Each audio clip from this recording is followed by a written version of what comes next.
কি করব তার জন্য ভাবলাম যে একটু গরুর সেবাই করা যাক। So hello guys, welcome my new blog. তো বন্ধুরা, তোমরা সবাই কেমন আছো? আই হোপ তোমরা খুবই ভালো আছো, আমিও ভালো আছি একদমই। তো আজকে ব্লগটা একটু অন্যরকম হতে চলেছে, কারণ এই যে আমার হাতে দেখতে পাচ্ছ, এটা কি বলে ঠিক বাংলায় বলতে পারবো না। তো আমাদের আঞ্চলিক ভাষায় বলে এটাকে দা বাড়ি। বলেন কি? তো আমি এতটাও ঠিক মতন জানি না বাংলা, কারণ আমি যেহেতু মানে গ্রাম থেকে বিলং করি। তো চলো এটা নিয়ে কি করব তো সেটা তোমাদেরকে দেখাবো।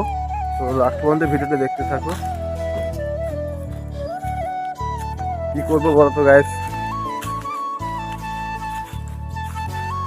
এই যে কলা বাল্লা এগুলোকে কাটবো, কারণ গরু খাবে তার জন্য। দেখতে পাচ্ছ,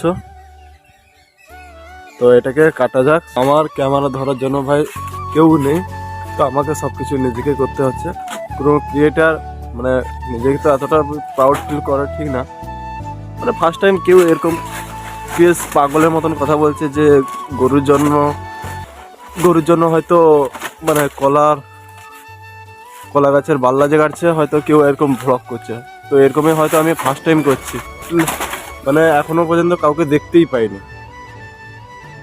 তো ভাবলাম তোমাদের কাছে একটু শেয়ার করি যে আমি ডেইলি ব্লগ তো কী করব, তার জন্য ভাবলাম যে একটু গরুর সেবাই করা যাক। তো গাইস দেখতে পাচ্ছ, তো যার জন্য নিয়ে যাচ্ছি। তো গাইস চলে এসেছি এখন,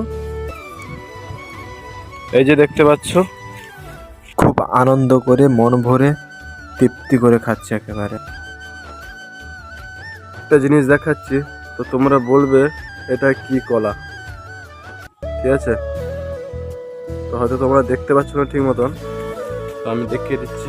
ওই বাল্লাটা একটু চেপে আছে,